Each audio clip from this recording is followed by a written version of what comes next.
ഞാനൊരു റിലേഷൻഷിപ്പ് അഡ്വൈസറോ? എൻ്റെ ഇൻസ്റ്റഗ്രാമിൽ ഇപ്പോൾ ഏറ്റവും കൂടുതൽ വരുന്നൊരു മെസ്സേജ് എന്താണെന്ന് അറിയോ?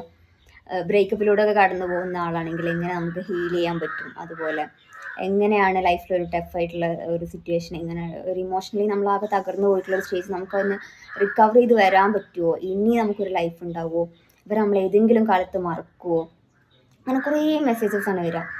അപ്പോൾ ഞാൻ അങ്ങനെ ഒരു എന്താ പറയുക, ഞാൻ ആ റിലേഷൻഷിപ്പ് അഡ്വൈസർ ആണോ എന്നൊക്കെ ചിന്തിക്കുമെങ്കിൽ പോലും എനിക്ക് ഭയങ്കരമായിട്ട് റിലേറ്റ് ചെയ്യാൻ പറ്റും ഈ ക്വസ്റ്റ്യൻസൊക്കെ. കാരണം പലപ്പോഴും നമ്മൾ കടന്നു പോയിട്ടുള്ള ഒരു സിറ്റുവേഷൻ അല്ലെങ്കിൽ അങ്ങനെയുള്ള ഒരു ഫേസിലൂടെ ഒക്കെ കടന്നു പോകും, നമുക്ക് റിലേറ്റ് ചെയ്യാൻ പറ്റും, നമുക്ക് ഫീൽ ചെയ്യാൻ പറ്റും, ആ പെയിൻ നമുക്ക് മനസ്സിലാവും എന്നതുകൊണ്ടൊക്കെയാണല്ലോ ഈ കുട്ടികൾ മെസ്സേജ് അയക്കുന്നത്. അപ്പോൾ ഞാൻ പലപ്പോഴും ഇങ്ങനെ ആലോചിക്കാറുണ്ട്, ആ ഒരു പെയിൻ ഒരിക്കലും അനുഭവിച്ച ഏതൊരാൾക്കും അപ്പുറത്ത് നിൽക്കുന്ന ആളുടെ ആ ഒരു പെയിൻ എത്രത്തോളാണെന്നുള്ളത് മനസ്സിലാവുമല്ലോ എന്നുള്ളത്. കാരണം നമ്മുടെ കൂടെ ആ ഒരു കുറേ കാലം ഉണ്ടായിരുന്ന ഒരാൾ പെട്ടെന്നൊരു ദിവസം അങ്ങോട്ട് പോകാന്ന് പറയുമ്പോൾ ഒരു വീട്ടിലൊരു മരണം നടക്കുന്നത് പോലെ, അല്ലെങ്കിൽ നമ്മുടെ ഏറ്റവും അടുത്തൊരാൾ മരിച്ചു പോകുന്നത് പോലുള്ളൊരു ഫീലാണ്.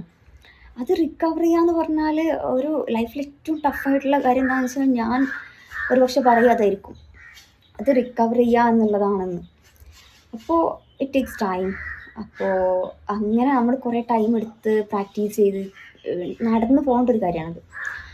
എന്തായാലും ബ്രേക്കപ്പ് റിലേറ്റഡ് കാര്യങ്ങളൊക്കെ നിങ്ങൾക്ക് അറിയാൻ താല്പര്യം ഉണ്ടെങ്കിൽ അക്കൗണ്ട് ഫോളോ ചെയ്തിട്ട് കൂടെ കൂടിക്കോളി, നമുക്ക് വഴി ഇങ്ങനെ സീരീസ് ആയിട്ട് പറഞ്ഞു പോവാം.